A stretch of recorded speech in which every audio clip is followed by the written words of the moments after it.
everyone back to the Veterans in Politics questionnaires for our candidates. Our next race is the United States Congress District 3. We have many candidates. We're going to ask the candidates that they would introduce themselves to everybody, and you have 30 seconds to give an opening speech. So you have 30 seconds. I will wave when you're done with 30 seconds. So wrap up your thoughts and real quick. So again, thank you guys so much for being here. So candidates, state your name. Go. Ladies first. Ladies first. Dr. Annette Teijeiro, and I'm running for Congressional District 3. I am one of the most experienced people inside of Nevada. My family has been here for 42 years. I am a practicing anesthesiologist, a medical doctor, and I have over 10 legislative sessions in the state under my belt, promoting everything from healthcare advocacy to issues that homeschool and education. So I certainly appreciate that all of you are here today. I want to thank this panel. I want to thank Veterans in Politics for providing this opportunity for all of us, and I hope that I can gain your vote. Turn the green light on.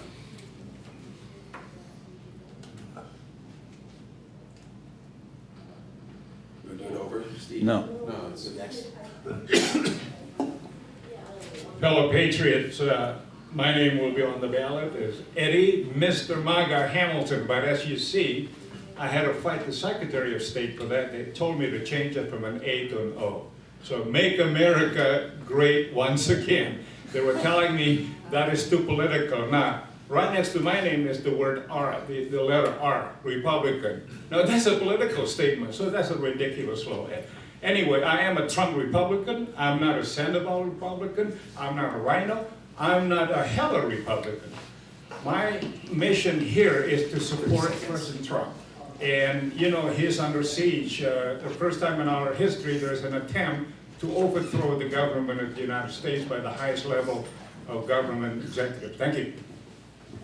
Hi there, I'm Dr. Tony Gumina. I've been a practicing physician in Las Vegas for about 23 years now. I'm a U.S. Navy Fleet Marine Force corpsman veteran.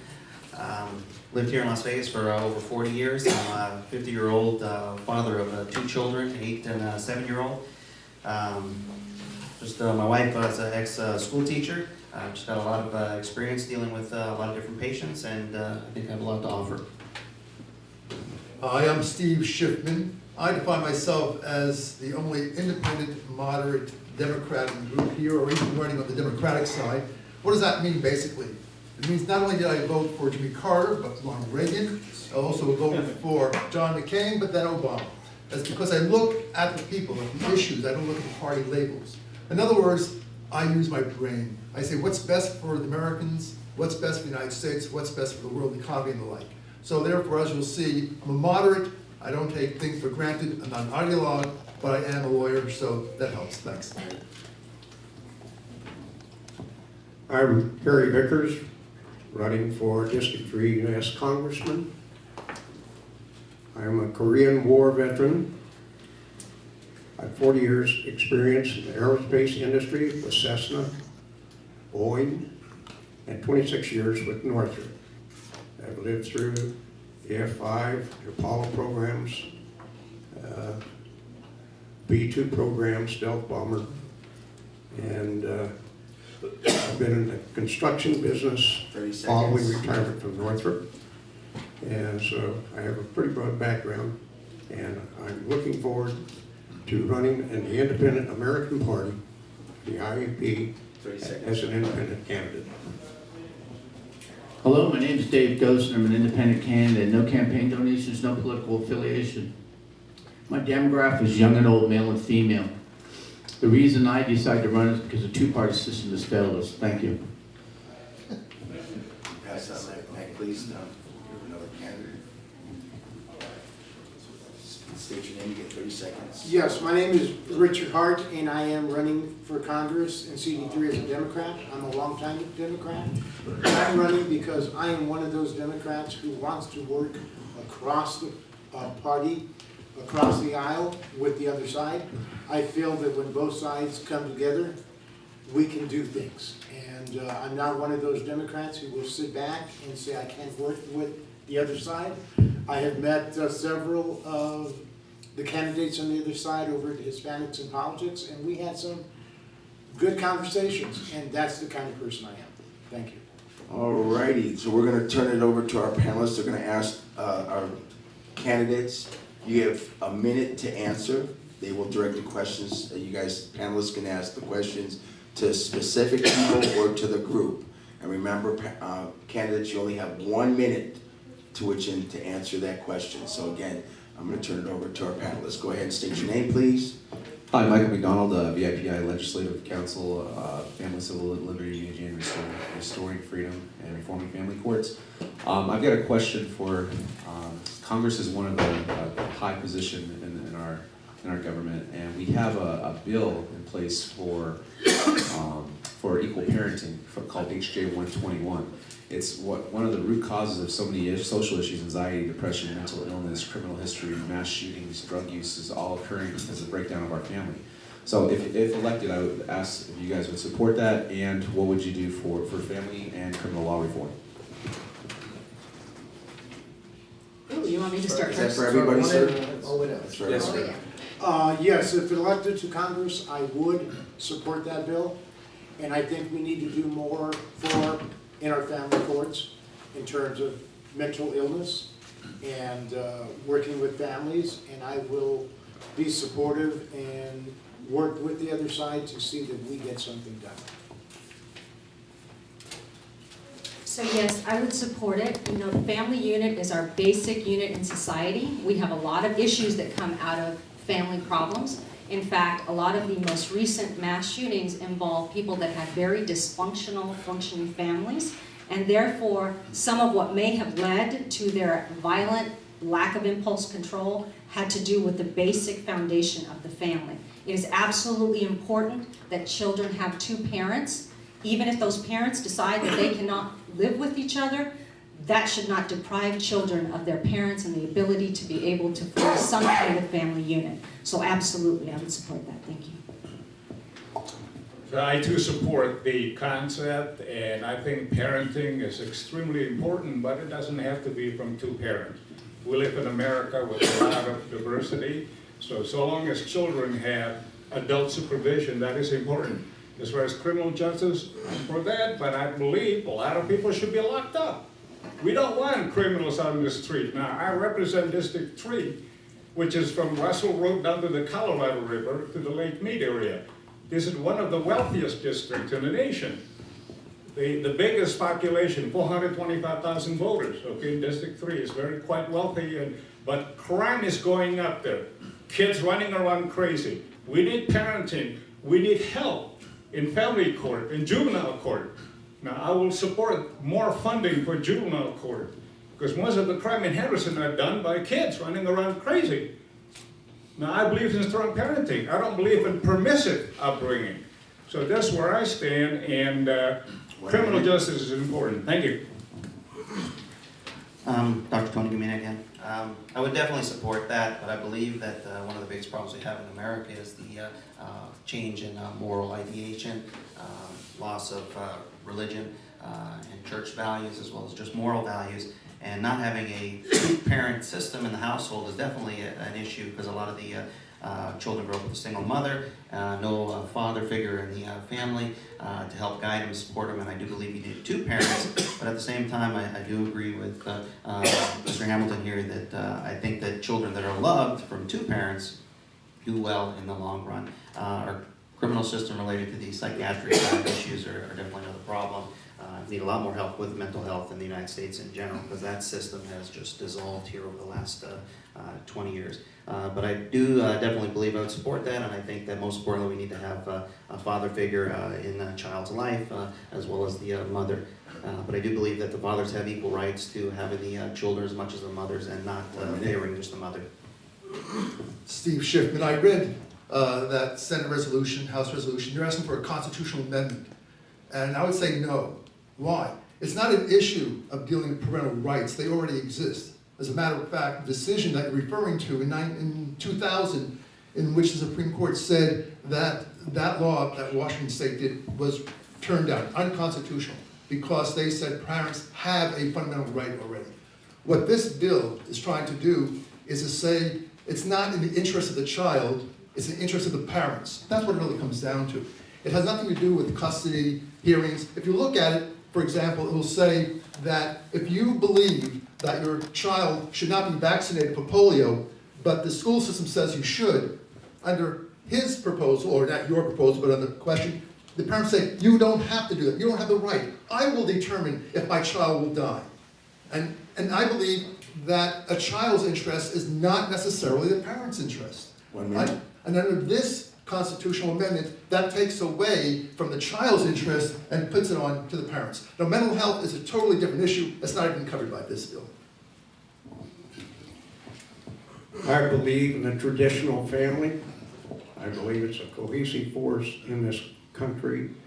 It's part of our foundation. It needs to be continued by any means possible. It's been tragically violated by many different avenues, and it must stop. We need to put God back in the home, back in the church, back in the school, and in the family for sure. I'm more concerned about the solution being worse than the problem. Centralized government does not work well.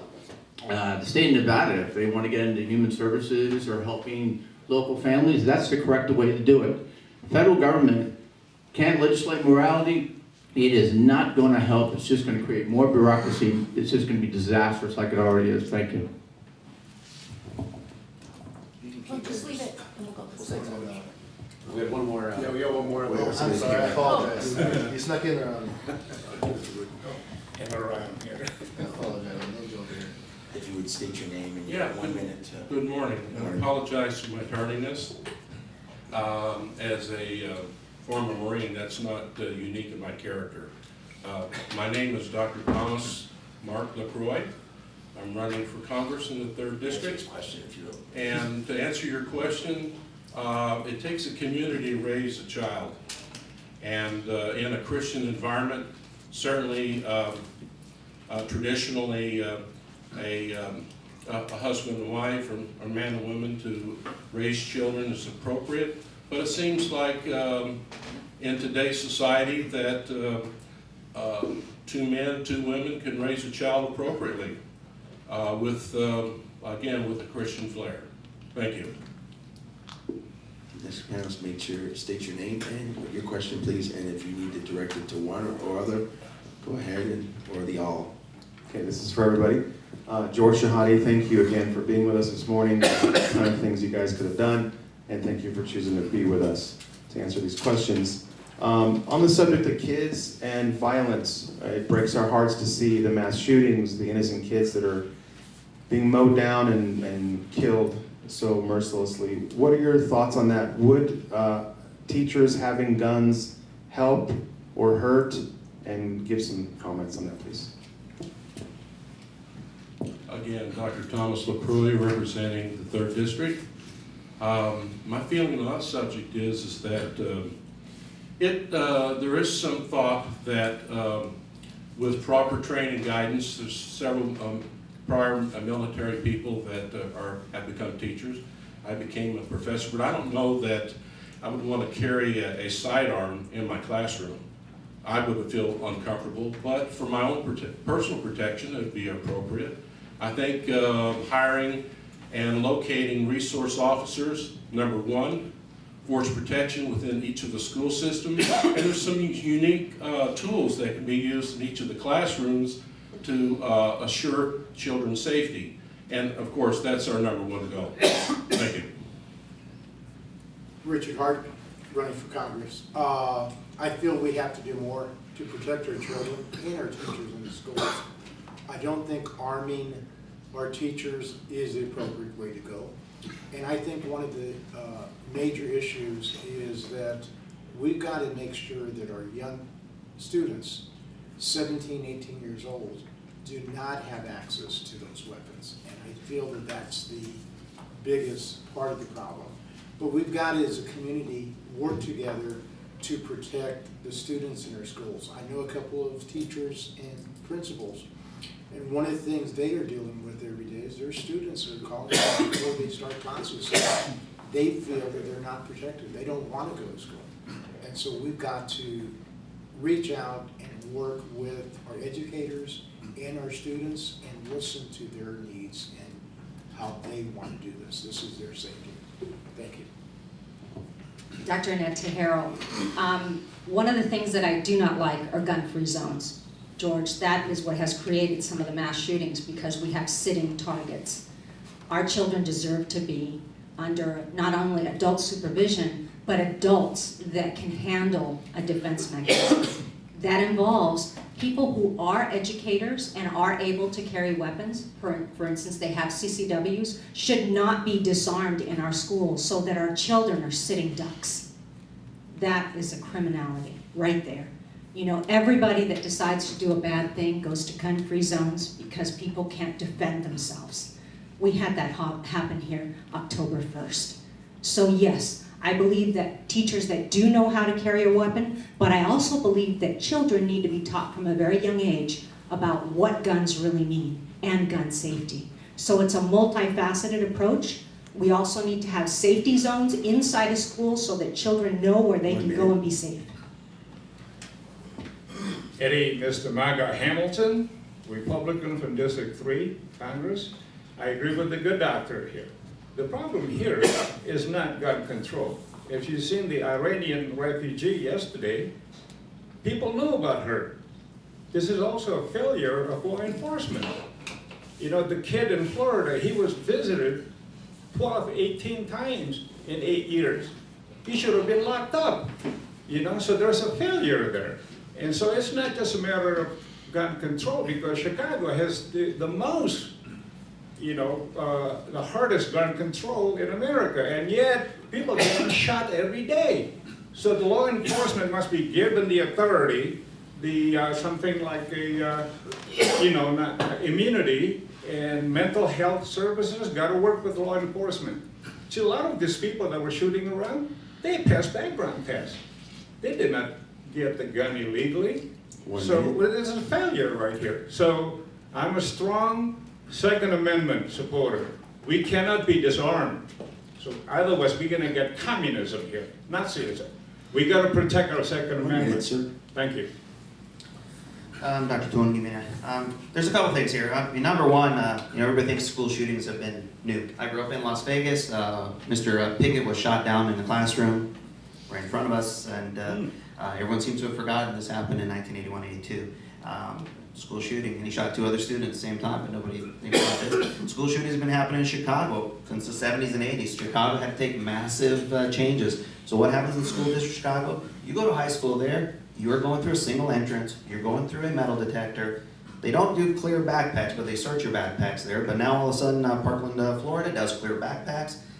The casino's been doing this for years, where people go through their entrances with employees. I mean, I think we're going to need to make changes, and it has to be to protect the students, single entrances, metal detectors, and the other big thing about this student in Parkland, Florida, there's always a way to buy a gun. I think anybody can buy a gun if they want one, no matter whether it's legal or not. The problem is our psychiatric system is not linked to our background checks. That has been a question for who knows how many years, but the reality is it's never getting linked together. And so until that happens, we're not going to stop a lot of people who should be purchasing for the wrong reasons in that way. But you can always get it done illegally, and that's a dilemma here. But I think most importantly, we need to do something to actually help the students with single entrance, one metal detector. It's interesting that most of the explanations we heard really didn't address the problem. And that is, what is the purpose of having a firearm? To kill somebody.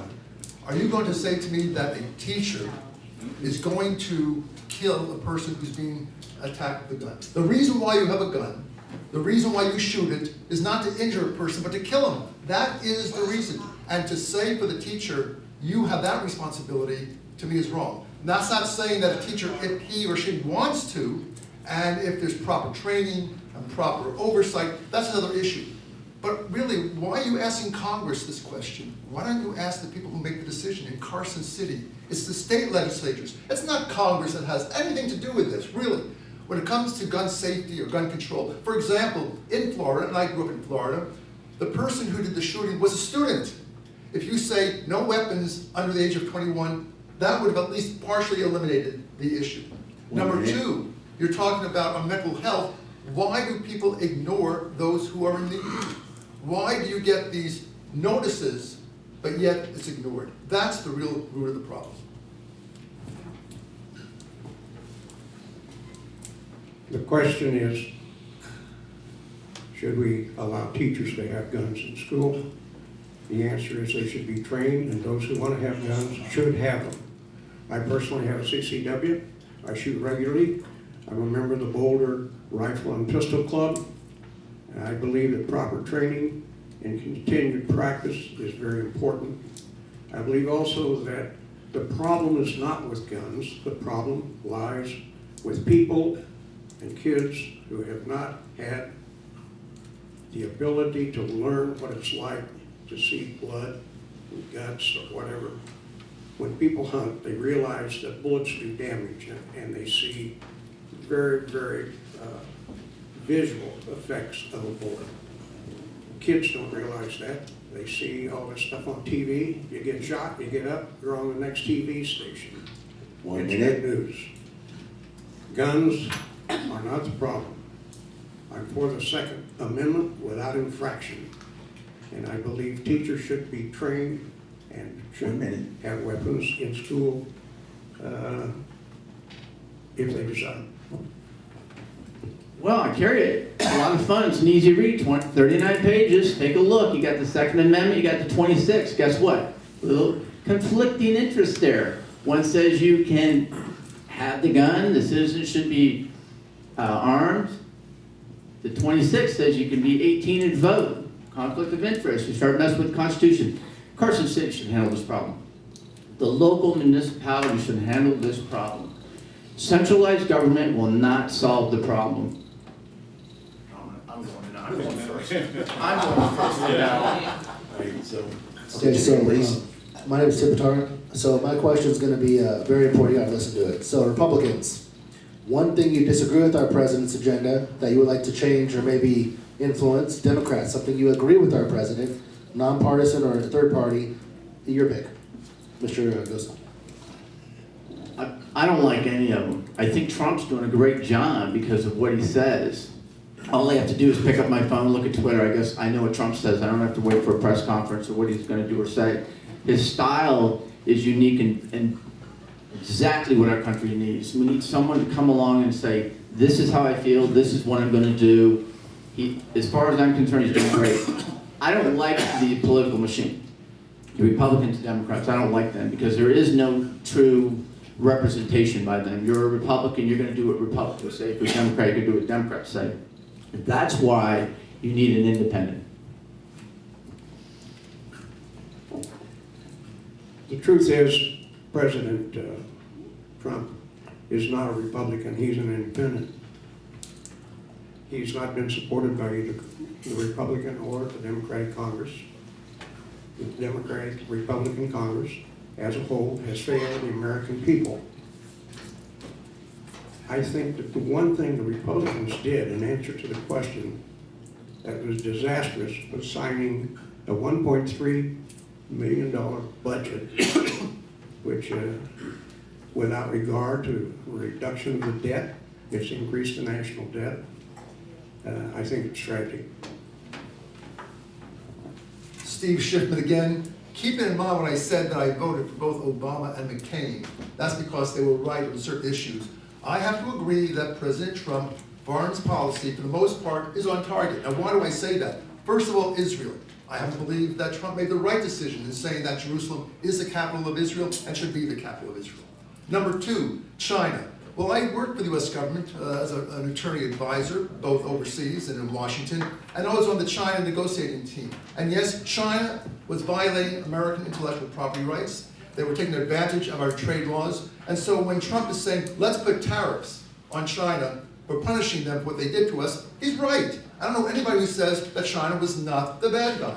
In terms of Russia, you don't agree with Trump by saying, yes, finally, we'll put on sanctions on Putin and his gang of thugs and those who make money from us? You don't think that's wrong? I think he was right in that. And finally, when you have to look at it in terms of his own focus of foreign security, he's saying America comes first. 1 minute. And of course, American foreign policy says American interest comes first. We factor in the beliefs of the overseas partners, but at the end of the day, America comes first, and that's our foreign policy, and it should be. Dr. Tony Gumina, not a Democrat, period, not a Republican. I just believe I'm the right choice for Southern Nevada, but I actually do believe that President Trump is doing a great job. I think he's doing a lot of things behind the scenes that most people aren't aware of, and he's trying to actually bring back America into a little bit of control over a lot of the subjects and trade agreements and different things that we've lost control or given away control, trying to benefit. And a lot of this may have had to do with the fact that our trade deficit as well as our interest and debtor nation problem is allowing other people to sort of influence a lot of the decisions that have been made by our Congress in the past. And so I actually think he's doing a great job, and I'm hoping that many Republicans and Democrats in the Senate and Congress actually support a lot of things that are going up, and I just hope they grow a pair and get things happening. Eddie, Mr. MAGA Hamilton, make America great again. The only Trump national delegate to the RNC convention elected among Republicans here. I went to the convention to nominate President Trump. President Trump will become the greatest American president ever. You know why? Because he's a businessman. The first businessman in 220 years history. He's doing a great job of smashing the regulations, the tax cut, and as a congressman, I will extend the tax cut permanently for individuals. And I have an idea for seniors. They will pay no more income tax on their Social Security benefit. Now, 2 days from now is tax day, right? Line 10, line 20 on your 1040. That is an income for Social Security that will be taxed. That will be eliminated. That's about, what, $6,000 to certain Social Security recipients. So, President Trump is the greatest. Don't call them China. They are communist China. 1 minute. Okay? There is no free enterprise there. Everything's owned by the government. So it's a good idea to have tariffs. And guess what? Bacon is coming down in price. Pork is coming down because of the tariffs. So, is that 1 minute? Yep. Thank you, sir. Dr. Annette Teijeiro here. Tim, I have to commend you on that very difficult question. I love what our president is doing. You know, this isn't a red shirt, blue shirt thing. This isn't, I support my president because I'm Republican, or I don't support him because I'm Democrat, so it's an excellent question. So I had to search in my brain. And I think the hardest thing for me was to accept his signing of the ombudsman bill. And the reason that I wanted that he would veto it was because I wanted each and every one of those congressional members to stand on their vote and overturn that veto. We need to clearly see who is for the people and who is against we the people. So I would have appreciated that. On par, I sort of understand why as a negotiator he did sign it. We needed to move forward. And he really cannot make this Congress be any better, but once I'm in it, we will be better. Richard Hart, that's a good question, and I've been trying to think in my mind. I think in terms of making other countries pay their fair share, in terms of trade, is a good thing. I think we all have to come to the table and pay our fair share. But again, I have to diddle what Annette here said, is that while we're focusing on what a president is doing or not doing, it calls for members of Congress. That's where it comes from. And lacking the leadership that is going on right now because of the machines in both parties.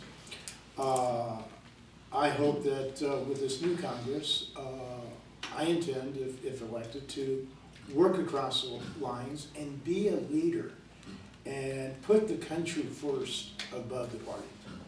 And a good question. Thank you.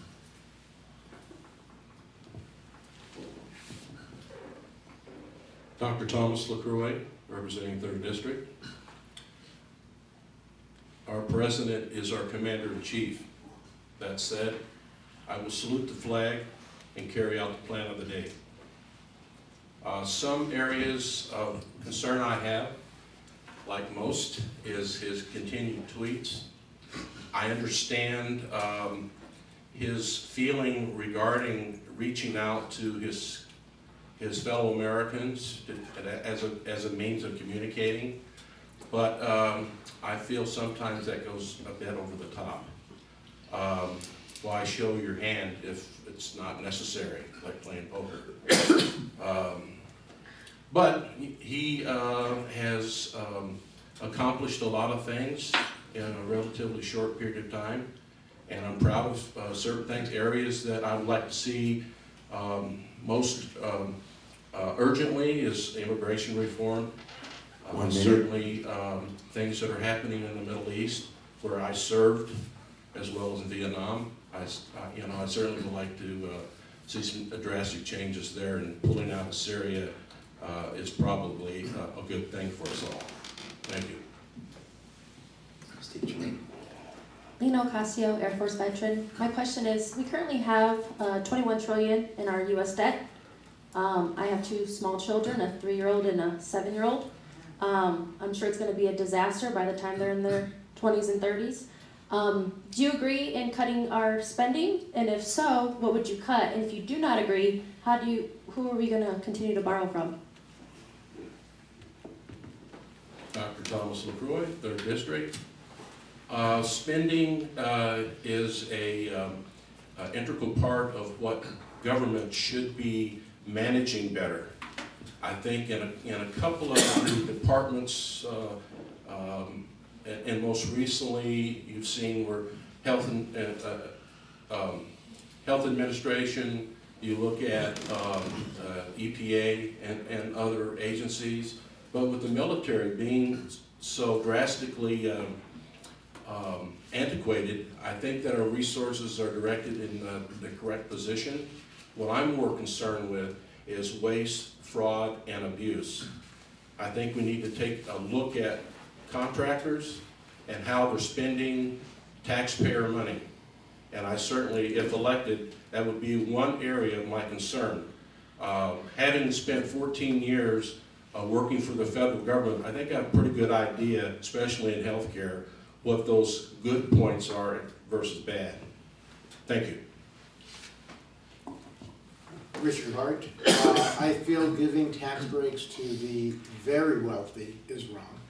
We've got to invest in our children, and in order to get this country moving, because this is their future. Our schools and education. I feel that especially here in Nevada, we're not doing enough for our schools. And our students are not up to other students in other states. So we've got to invest in our students. They're our life, they're our future, they're the next generation of this country. Thank you. Dr. Annette Teijeiro here. Lena, I have 3 children. And sometimes people ask me why it is that I'm running, and I tell them I have 3. 3 reasons. They're called Aaliyah, Sebastian, and Nicholas. This debt will be paid by them and potentially by their children. We have to be responsible. We have to hold everybody accountable. Honestly, we do have places that we can cut in the federal government because the federal government doesn't create prosperity in itself. What it does is it creates the environment for us to be able to progress. And people get locked up in this pie, this economic pie, and what happens is we have to grow our own pie. And in order to do that, we have to cut the massive amount of regulation. All the crony capitalism, which is not capitalism at all. What it is feudalism. People are using our government to control individuals that have less money. That has to stop. It stops with me, because I will be fair, I will look at these budgets, and I will ask the hard questions. Eddie, MisterMago, Hamilton. Number one, our debt is bad, 100% of GDP. But China, the second most powerful economic, in the world, they have 300% of GDP. Japan has 400%. So it is bad, but not as bad as the other people. And one way to reduce it is to grow the economy. President Trump has a plan to get the economy moving at 4 or 5%. Under Obama, for 8 years, only 1.5%. So we can grow out of it. And it is quite important that the line item veto was declared unconstitutional about 20 years ago. But in the early 90s, we have what is called Congressional Recession Act. That's what President Trump is looking for, to cut this $1.3 trillion spending.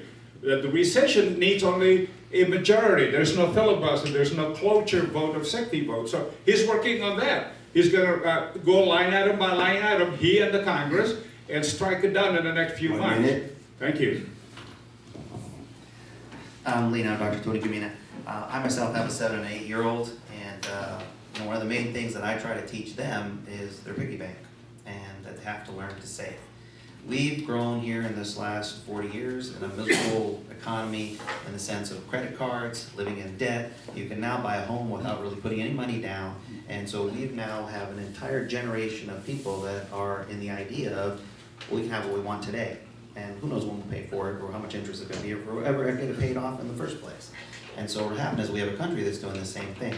Now, there's farmers who are getting paid subsidies, not to grow watermelons, but then they're allowing their farms to be rented out to Corn Growers of America, so they're double dipping, but nobody's kind of investigating something. So actually, I think one of the biggest things we need to do is we need to get rid of the lawyers in the government, and we need to have more doctors and more accountants in there to really keep track of the most important things, which are finances and our health, both mental and physical. But I think the biggest thing is coming back to sort of like the roots of what you need to be teaching your children. Save, don't spend when you don't have. And we need to come back in our country and our government and have them learn to do that. If we don't have it, we can't do this. If we don't have it, we can't do that. And kind of move forward from there. Steve Schiffman, again, the moderate common sense Democrat, because when I hear questions such as you're asking about the deficit spending, think about it. We've only had one president in recent memory who had a balanced budget. That was Bill Clinton, quite a while ago. A Democrat, by the way. Interesting, is it not? However, you have to ask yourself, is government the same as business? Is it the same as individuals? So for example, credit. Are you saying to me that people will give up their credit cards? Because when you have a credit card, that means you're spending money that you anticipate earning that you're not making right now. Very few people can deal with a cash basis where I will spend only what I bring in. When you think of the government in terms of budgets, you have to think of unforeseen contingencies, right? Many people here have a military background. When you have a military crisis and you have to have millions of dollars to spend, where do you get the funding? You have to have immediate emergency funding. What does that mean? It means to have deficit spending, so you anticipate on this. So when you look at it, you have to ask yourself, are we running a business in Washington? Or are you running more of what I would call a public service where defense, unforeseen problems come into play, and you have to be able to say yes, as long as I get value for my dollar, yes. But let's not say, well, if I don't have the money, I can't spend the money, because government does not work that way. Nor does homeowners work that way. Credit card people don't work that way either.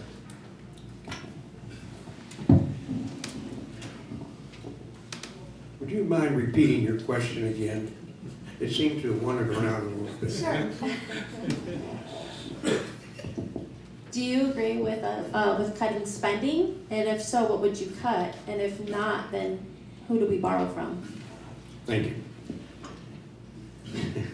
I'm for smaller government. We have an excessive bureaucracy in almost every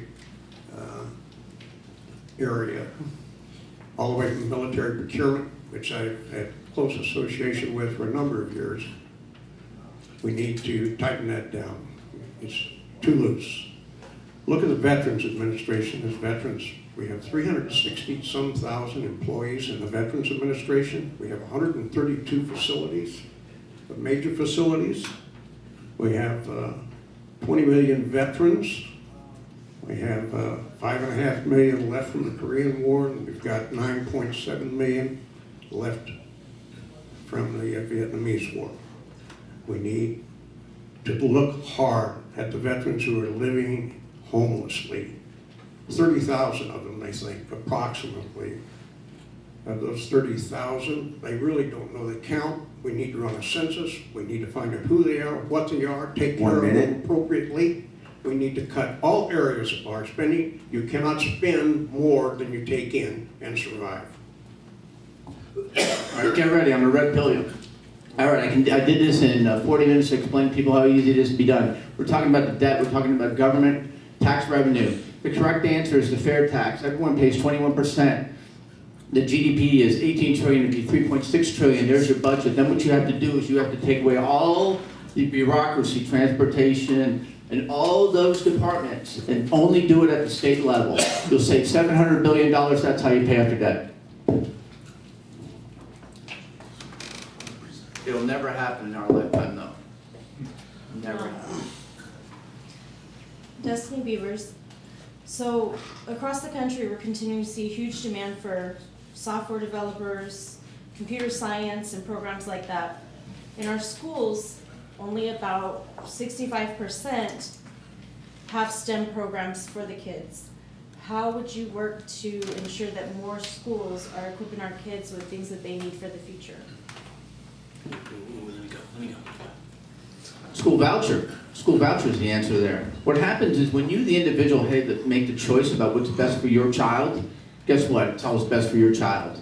When you take a group of people and say, well, a little for you, a little for you, a little for you, it gets diluted and then the best thing doesn't happen. The correct answer is to let the state of Nevada give vouchers.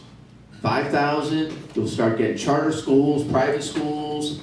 The education system in this state would skyrocket because of the money. People love the money, and it wouldn't be wasted on all the bureaucracy of CCD or Clark County District and this guy and that guy. I think one of the problems that we have in schools is we have too much digital education, if you will. I think it's time that we take the computers, the cell phones away from the kids. I think we need to return to the 3 R's. And I think at a later point in time, information technology should be taught at a level where children, as young adults, can get into the program. Right now, if you walk down the street, you'll have difficulty seeing any child walking alone without a cell phone or some device, a tablet, ignoring the rest of the world. I think when we get into school, we rely on the computer to teach our children rather than have hands-on work and teacher indoctrination, if you will, or education. So I'm not all for increasing information technology across the country in the schools. A minute. One of the things that we've done, we keep trying to solve the educational problem by throwing more money at it. That isn't the solution. We have to look for some alternatives. Sorry for this cough and congestion of the air. Steve Schiffman again, you're a common sense Democrat. A lot of the questions you're asking again are not really congressionally mandated, but more on Carson City on the state level. But let's look at both approaches. First of all, you want value for dollar. No one would disagree with that.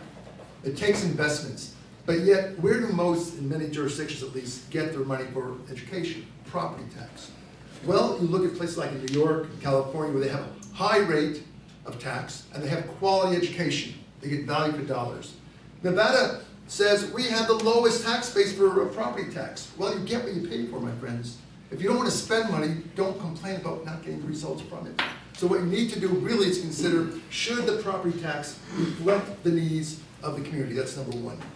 And number two, I think, and this is more of a local issue, but we need to create more authority in the local community school districts, which you don't have here.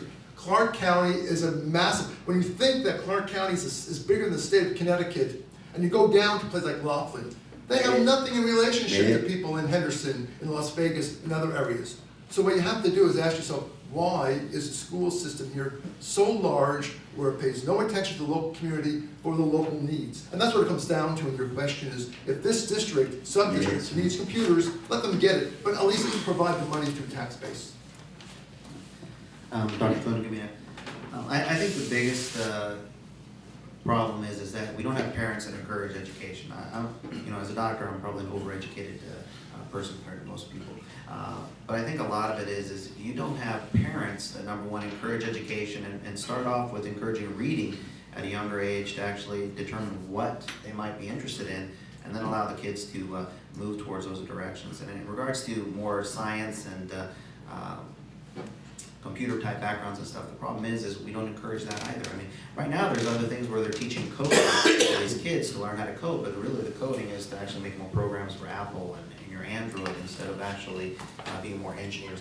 So I think a lot of it comes down to the family initially sort of encouraging education, and then the other thing is I believe we need to have like teachers who are on a higher level of education so they can teach. Because I actually believe that the youngest grade should be taught by our smartest people, because then you actually get the best influence out of them.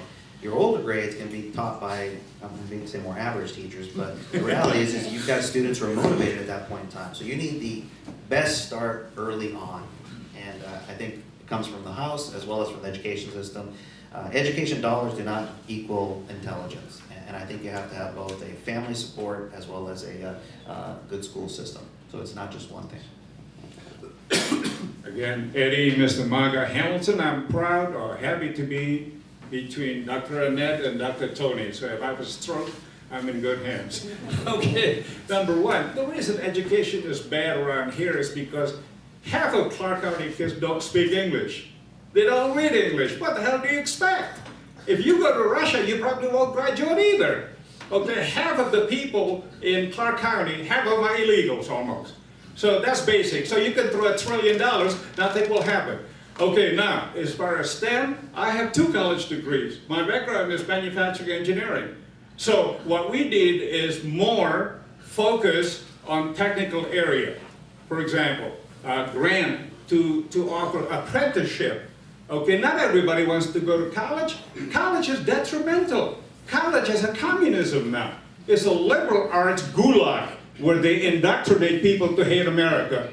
So you don't want to go to college, you want to learn skills. 1 minute. Okay, and therefore it is possible to focus more money on technical education. Whether you like it or not, computers are here, devices are here. You ever try to take devices away from kids at home?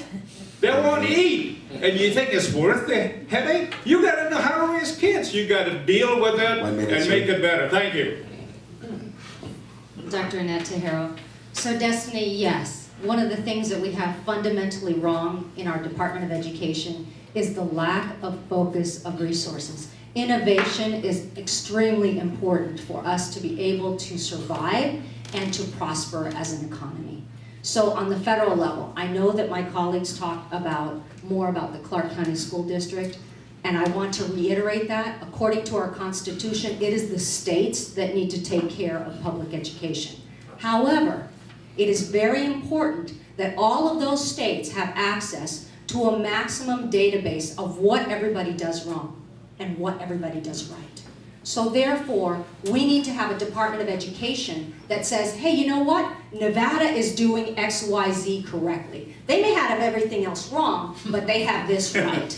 And you can laugh about it, but it is important. Mississippi may be doing something that's absolutely marvelous. We need to have a Department of Education that provides that kind of information so that we can restructure our public school system in every state. It's a resource center, and right now it's not. Right now the Department of Education is micromanaging each and every one of our school districts, and that needs to stop. Richard Hart, I feel it is important at the grade schools to have computers. It's our day and age, and more industries are getting too high tech. And while it's at the state level, I feel that members of Congress need to work with the leadership, their state legislatures, their city governments, and guess what? Here in Nevada, for example, you've got big gaming.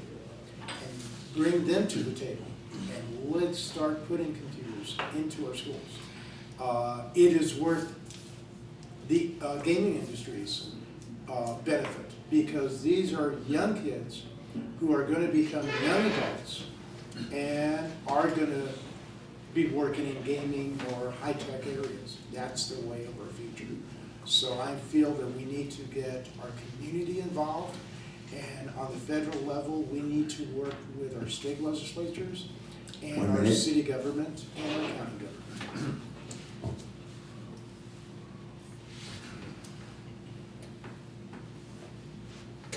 Dr. Thomas LaCroix, representing 3rd District. We live in the technological age. Our kids are probably more advanced in the electronic media than we are. I've raised 5 kids. My oldest 2 sons were not so privileged, but my little 6-year-old, she's my granddaughter that I adopted, she's pretty smart. She gets up in the morning, she wants an iPad, she's playing her games. And if our schools are not supplying the technology for these children, then we need to do a needs assessment. We need to reach out to companies like Dell. We need to reach out to companies like Apple to help support that. I know I lived on a reservation for about 6 years in southwestern Arizona, and I could see the difference in what that means of communications provided to tribal members. So let's not forget those that live on the tribes, on those reservations here in southwestern Nevada. Thank you. Robert Foust, U.S. Army. Robert Foust, U.S. Army. I'd like to ask each of you to identify the biggest problem you see in your district and what are you going to do about it? Again, Dr. Thomas LaCroix, 3rd District. This is my first run, and I've lived in Henderson now for about 2 years. And I moved here after retirement from the Army. I worked at Weed Army Community Hospital in Fort Irwin. I see kind of a dysfunction in the school system, meaning that we may have quality teachers at one location and some in other areas that you would think that would be prime educators, but I have found that it doesn't always work with parents. There's got to be a collaboration between the parents and the teaching community, and of course I've taught at the college level, and there's other ways outside of the box thinking and reaching out to kids, because we're losing them. And then if we're talking about children that are minus those skills, then we need to work to build those skill level up. Thank you. Richard Hart, one of the things I've been hearing as I go now to the neighborhoods in CD3 is the lack of attention that, regardless of party, Republicans, Democrats, Independents, in CD3, there's a lot of voters who feel left out. It's almost like, doesn't matter what party, but where are my representatives on a federal level? There's a pocket in Henderson that I've been told from voters, once we get our federal officials elected, whether it's U.S. Senate or Congress, they never come and see us. They don't pay attention to us. Our city and state legislatures do, but not our federal government, whether it's a Republican or Democrat. And so because of that, that's why we have low voter turnout. We need to be effective, and we need to reach out to everybody. And you know, if I'm elected, I'm serving everybody. And again, I think it's part of the machines in both parties. And none of us here, I don't think, are part of a machine. And that's what the voters are seeing, and they get dissuaded. Thank you. Thank you, Dr. Annette Teijeiro. Richard, I want to commend you because you said a lot of the things that I am very concerned about. I too have traveled and actually have lived in the Henderson area and throughout Clark County most of my time, most of my 42 years. And people are disconnected. They're disconnected because their representatives are disconnected. So when we talk about what we need to change or what the problems are in our district, they're multifold. One of them is education, and that has to do with the Clark County School District. I can't micromanage that because I am going to be elected to a federal position.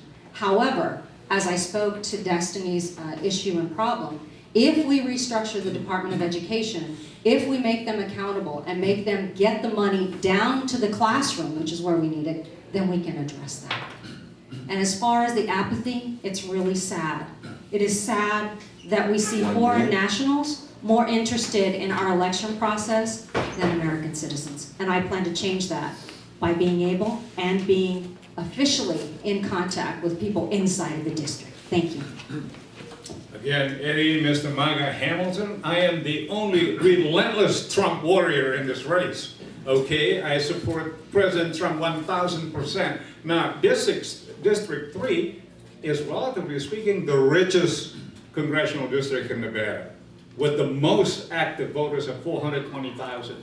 So what is our problem? Well, we have to continue the economic growth. We've got to find housing for veterans. And #1 issue right now, which is from Summerlin, Anthem, Green Valley, all the way down to the Colorado River, Laughlin, and the RV tribal reservation, crime. You've never seen in those $500,000 homes, $1 million homes in Anthem with metal doors.